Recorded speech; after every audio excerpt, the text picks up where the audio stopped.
Hello Blog Army, and welcome back to another video here, or another podcast if you are listening to this on both Spotify and also on Apple Podcasts itself. But also make sure to follow us um, on both of our pages there, on both Instagram and also on TikTok, and make sure to like and subscribe to to the YouTube channel itself, and make sure to also share it as well. And yeah, go and do that to give us more support for the podcast itself, and to also give us more feedback to be able to grow this podcast, to share the message there to the club itself right here. So yeah. But before we go into this review, people, I do want to say that from now on, I'm going to do my reviews not by just going by through the play-by-play and that, because I feel like that I will ramble on just a little bit too much with the play-by-plays that that I will be going over through so many times, and I feel like that rambling on is just really not getting to the point of the review, and also not really just going straight away, just pointing out the obvious mi mistakes, and also some in improvements that we need to be able to fix on. But boy, oh boy, man, I got some serious questions to ask about this club at the moment, because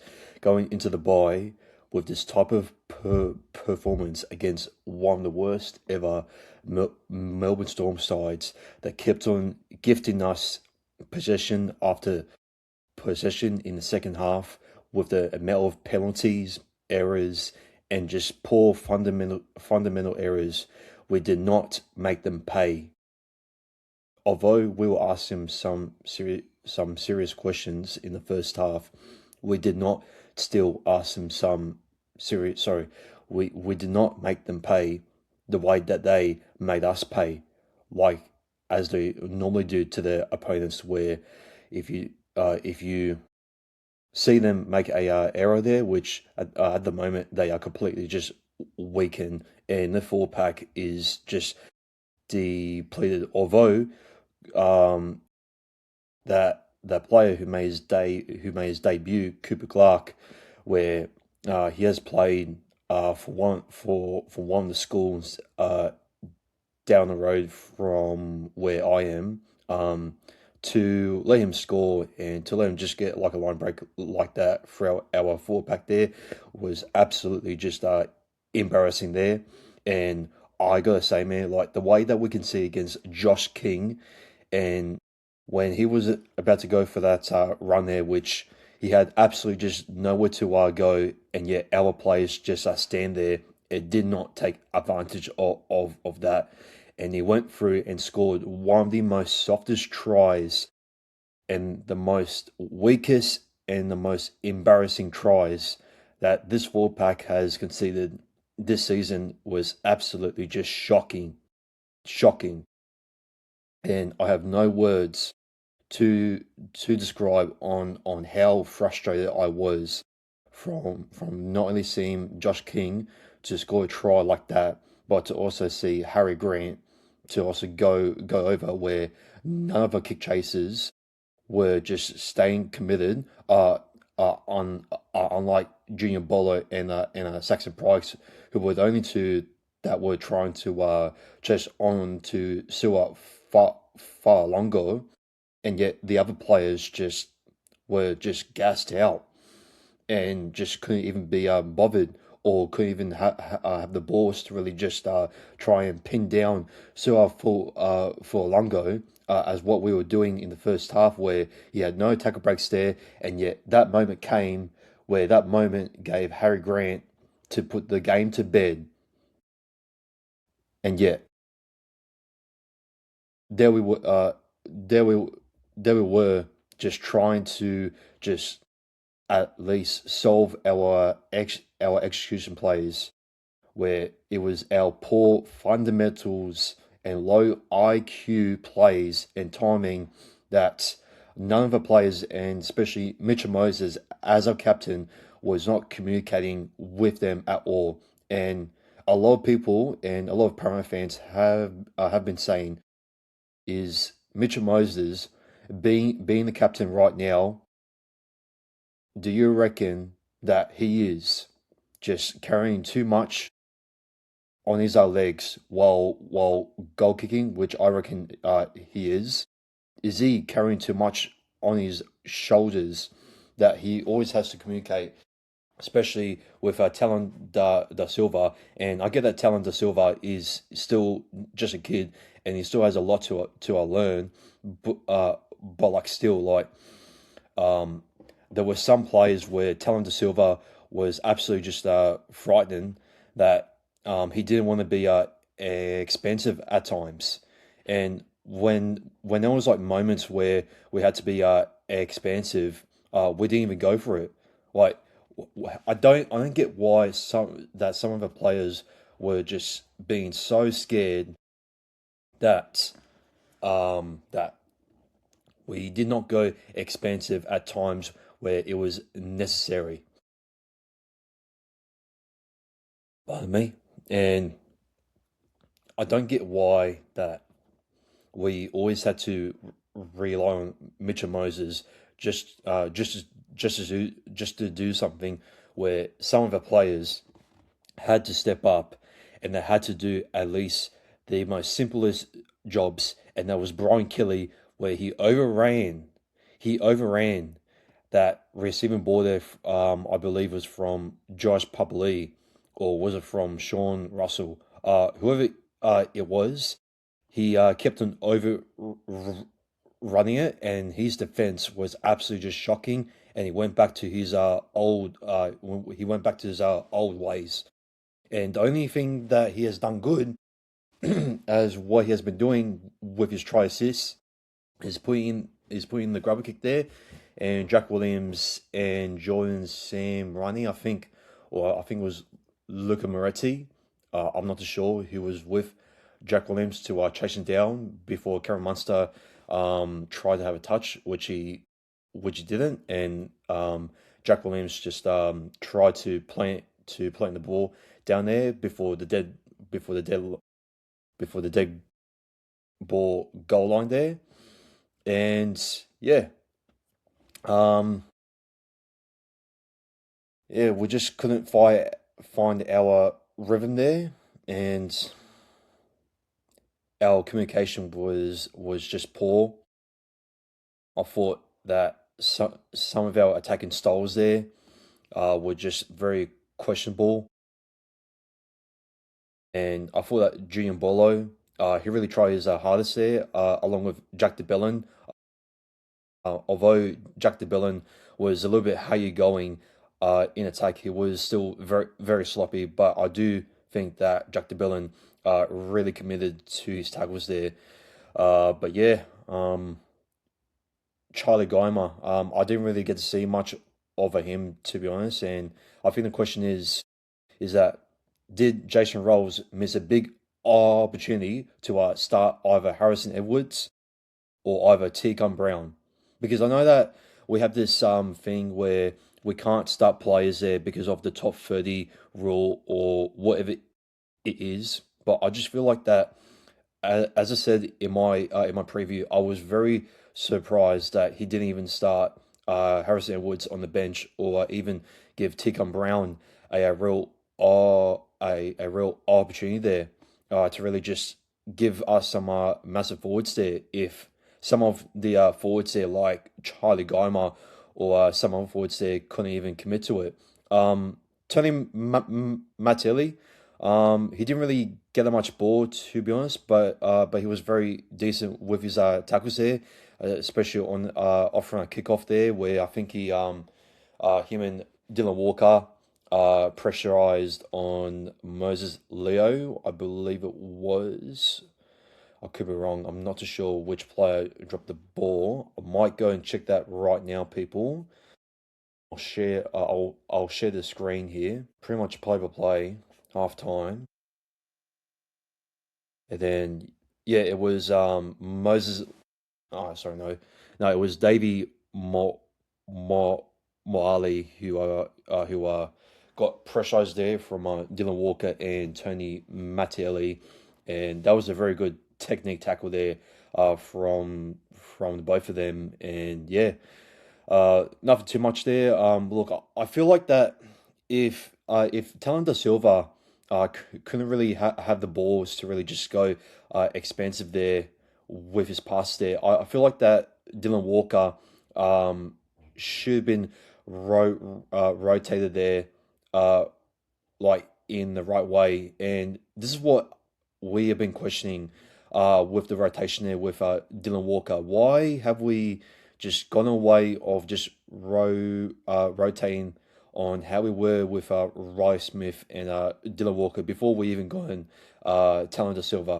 And I feel like if Talon da Silva was just not up to the task, and if Josh Rolls was seeing him just not being confident enough just to make a big individual play, then I feel like that Dylan Walker, with his experience there, I feel like that we should have just rotated with him and should have just taken off Talon da Silva. And I feel like that maybe he could have just possibly play Tam da Silva maybe as a middle forward, and then just put in and then just shift him and Dylan Walker in the dummy half role.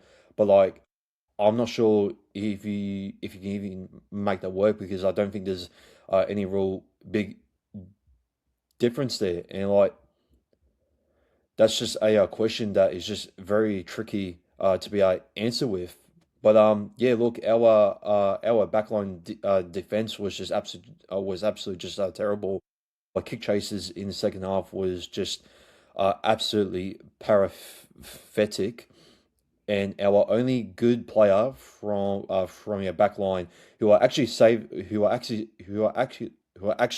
try against Nick Meaney was Sean Russell, where he had an absolute great attacking game with Josh Okar, where there was one moment though in the second half where I thought that Sean Russell had a big opportunity there to pass the ball there to Josh Okar, where he just ran through the Melbourne Storm backline there by himself, just trusting his strength instincts there, and that's when I feel like he could have passed it there, or he should have passed it there to the Fox, but he didn't, and yeah, um, not much that you can really do there when you are down by a big margin. But yeah, I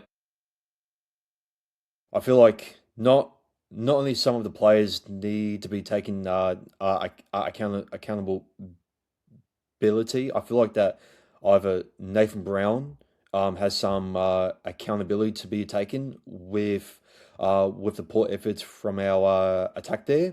And I also do believe that Sam Moore, and I've been calling him out for so long th- this year on the podcast, that Sam Moore needs to be taken accountability for his defensive poor techniques. And as I've been saying, is Sam Moore the long-term defensive coach to be taken forward? Because he is coming, because like, remember people, he is that defensive coach that he is coming from our Super League, and I don't know from his technique and from his tactical things on what he has done with a whole KR in Super League is really the right type of style for these type of players to be going forward, especially a player like Brian Kelly trying to get back to his peak, and to bring in a Super League defensive style to Brian Kelly just absolutely it just does no favors at all. So the question is, people, is it time for Sam Miller to really go? Well, at the moment, I don't think it is the right time. But I feel like at the end of the season, and let's be honest, people, we're not going to even make it to the top eight, because this is the match that we should have won. The Melbourne Storm defense was wide open. Their completion rates were absolutely just terrible. Harry Grant was completely just quiet, and yet we let him score off from a Sewer full Longo line break, where he was making no line breaks at all. Where we were doing a fantastic job trying to shut him down, and yet we let him on that one single play, and yet they are open up and they get their communication and their spine together. And how come Mitch and Moses or some other player cannot communicate with this type of players to get our attack to together? Look, I will say that Ronald Volkman in attack in the second half was a great, but I feel like in the first half he was absolutely just poor, and his defense was also poor. And yeah, like, defense is the key when it comes to these games. But we, with the points that we were being suffocated and just getting paid and just getting payback for, was coming off from a poor fundamental errors, and that is why there are so many Paramount fans from our last night, after this match, are saying, is Nathan Brown and Sam Miller the right coaches to be able to help out with Jason Rolls and this roster? That it was the same roster as last week, but is it the same roster, not only defensively but also attacking wise, to be taken forward? And that's the question, because we all know that Nathan Brown joined the club because of a Bro Alpha and his close re relationships with him. But like, I don't feel like that his attack is going pretty good, or even suits our system. And it kind of like reminds me of how the Bulldogs are going at the moment, because the reason why the Bulldogs are going backwards, because they have signed Adam O'Brien, and his style of a footy is not helping out with the types of with the types of elite players that they have, like Stephen Cryan and this and that in their roster. But like, I feel like moving forward, and like, and as Jason Rolls as a forward, or should I say as a former forward coach, and also as a forward coach, like, he is trying his absolute best. And as us fans, where we were getting absolutely just frustrated. J- Jason Rolls felt like that he was swapping bodies with a Craig Bellamy there, where Craig Bellamy, he absolutely just lost his crap, where Sua for Longo got forced um, to have the knock on off from Junior Bolo, swinging him around uh, like a ballerina, and yeah, he done that WWE move, and he absolutely just forced the ball out of Sua for longer, and Craig Bellamy just going out from his seat, and he couldn't take it. And yeah, um, but yeah, Jason Rolls, he done it absolutely just much more worse, where he was slamming on the glass window, and I couldn't even blame him once, because the type of errors there were just absolutely just pathetic. And like, there's nothing more that I could really say about this. Like, I feel like that Charlie Geimer needs to be dropped. I'm not saying that Junior Bolo should be starting. I do feel like that him coming off from the bench is still a very good move.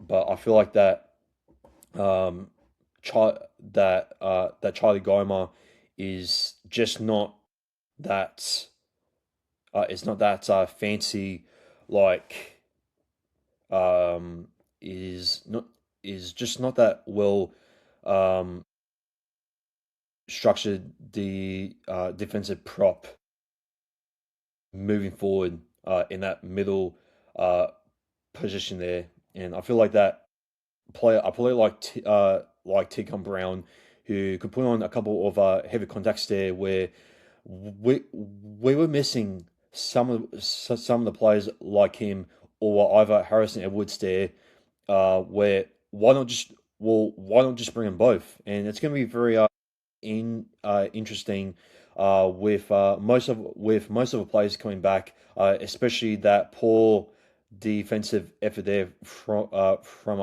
Josh there, where he absolutely just came across the field there, uh, timely poor, sorry, poorly timed.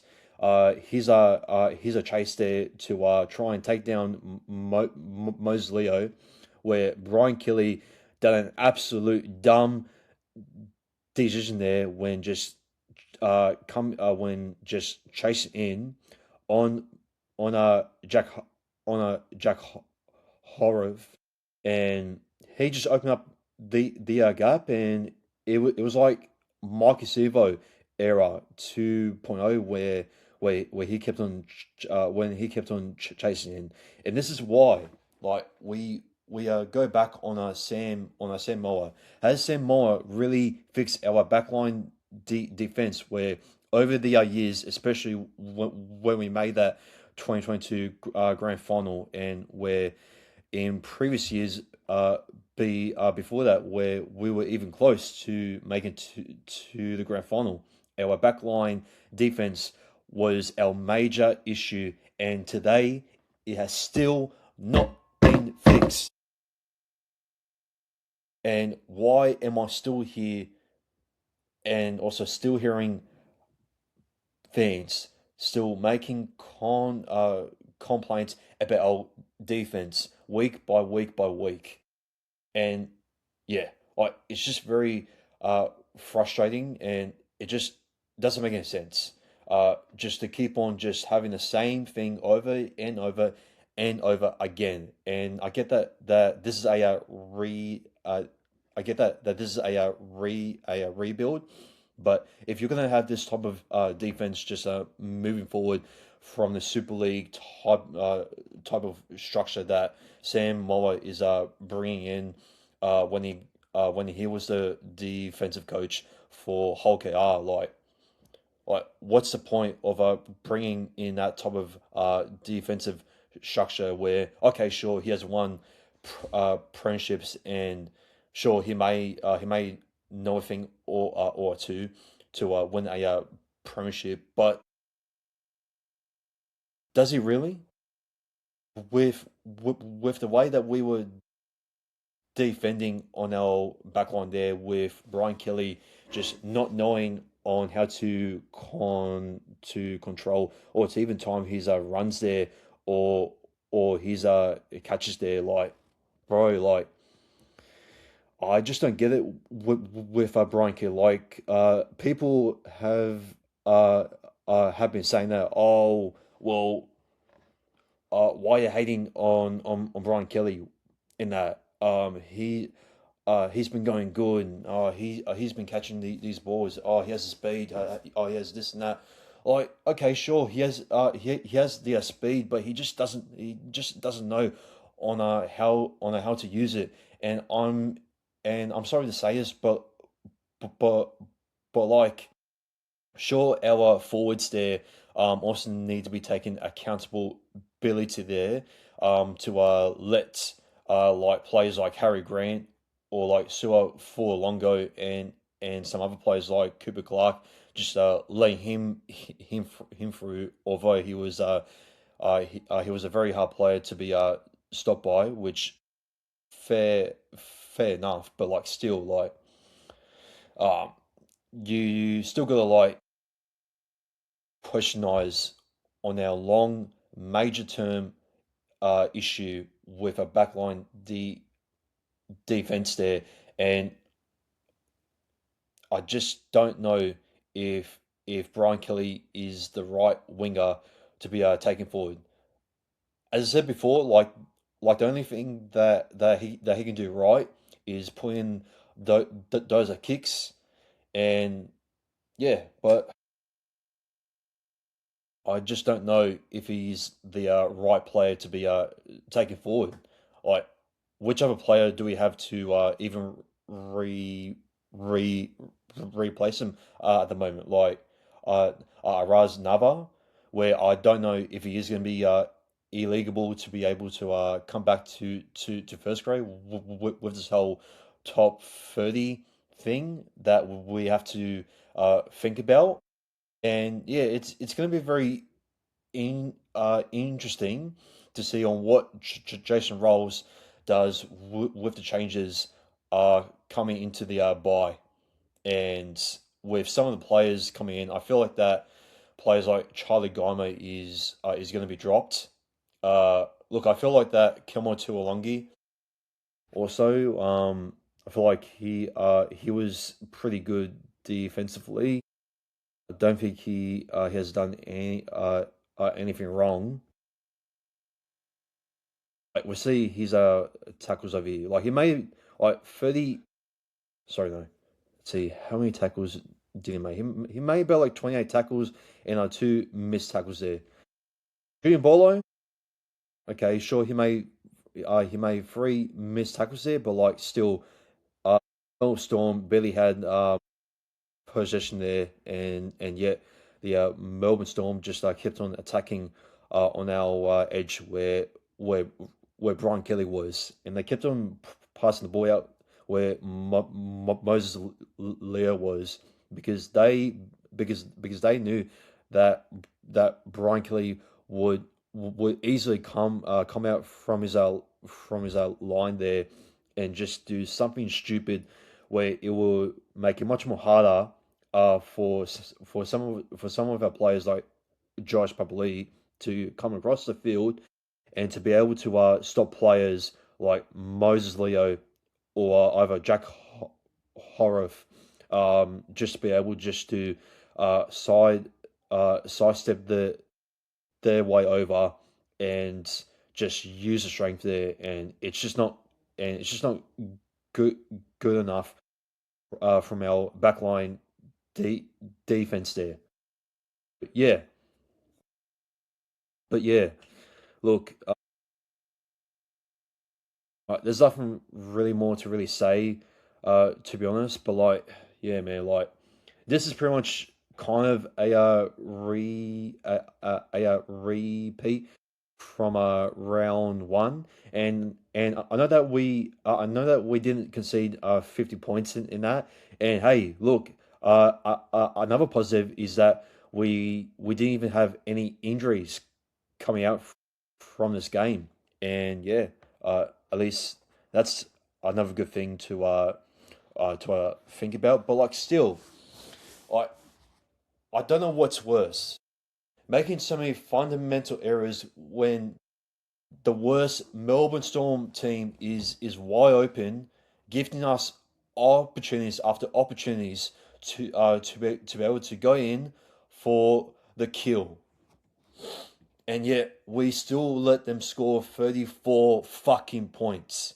It's a fucking disgrace, and I do apologize for swearing, but like still like I I just cannot be bothered just to rage or just to either just go off like an absolute maniac just to repeat myself over and over and over again with how bad our backline defense is going at the moment, and in the way that we cannot complete our sets, or can't even just fix on our fundamental errors with some simple common sense, people. Common sense.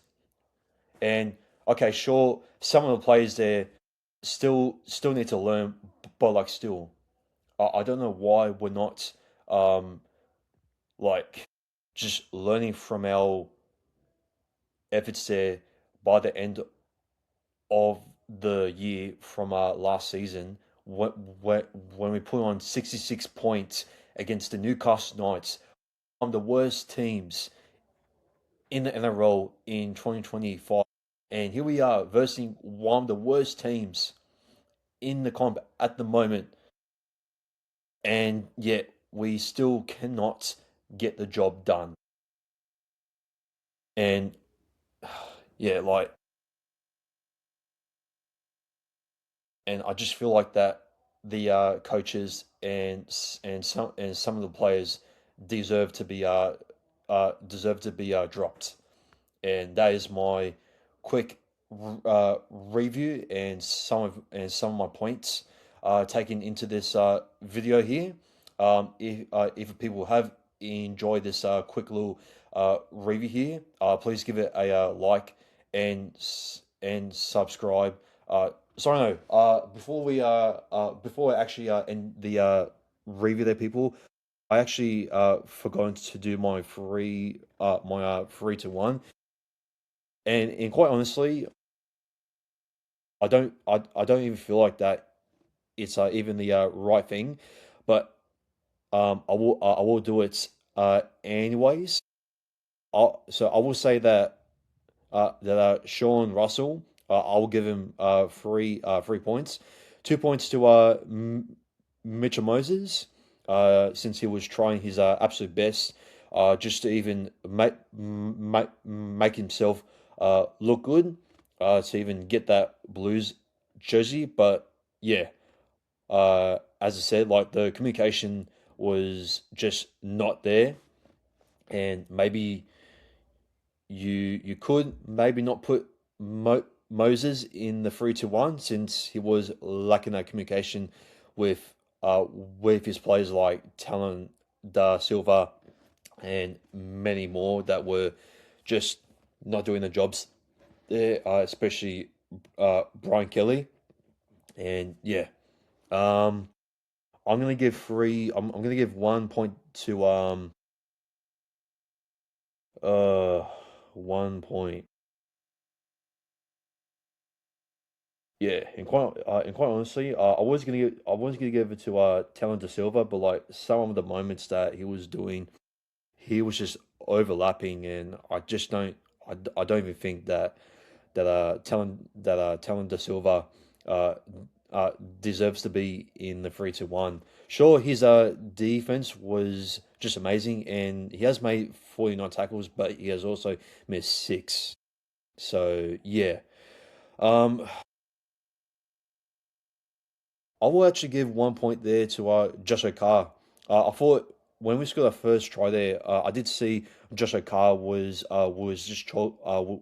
just talking with the boys there, and he was just really just trying to just to talk about sticking to the game plan there, and just speaking on what they need to just still on what they still needed to concentrate with. And this also leaves another question: is Joshua Carr possibly the right person to be maybe a vice captain? And maybe do you also bring in Jack Williams as the captain there, since Jack Williams just continues to make um, a good amount of tackles there, where he was the second highest tackle tally there for our defense on a night, and it's no surprise. But like, yeah, he although he has made less tackles than Talon Da Silva, he has also missed less. So yeah, um, and he's possibly have yeah yeah he's possibly one of the best the defenders on the night. So yeah, um, yeah. Look, Polygamer, okay, he has made 35 tackles, but he has also missed four. But yeah, look, a big opportunity being missed with, and yeah, like there's really nothing more for me to really say. Really, I mean, very disappointed. A lot of questions that I've made in this video. I hope that you people do understand from where I'm coming from, and also to the club, and to also to that freaking retard, Mark O'Neill. I hope that you are seeing this right now, and that you can start making more recruitments to fill in those depth spots there for our New South Wales Cup team, and also for our Jersey Flag team. Because if we have no depth in our second grade spot, then what's even the point of trying to risk players like Teacon Brown, or even our newest signing there, Harrison Edwards there, where there is no depth to fill in those spots there. But anyways, people, we are going into the bye, and we get most of our players coming back, and hopefully during the bye, we can all just remain just fully fit and a healthy, and there's no like major injuries or other blows coming into the bye, and hopefully that Jason Rolls and some of the coaches around him can be able to fix the issues that we are facing at the moment. And if not, then I just don't know from where we go here. But like, yeah, um, that's gonna be it there for my review, people. And yeah, if you people have enjoyed this video slash podcast, please make sure to give it a like, um, share, and also subscribe to the YouTube channel itself, and make sure to give us a listen on both Spotify and also on Apple Podcasts itself, and also make sure to follow us on both pages there on Instagram and also on TikTok as well. And as I always say at the end of every podcast, but para, as much as that pays me to say that. And I'll see you guys possibly on Monday for the main podcast for episode 41.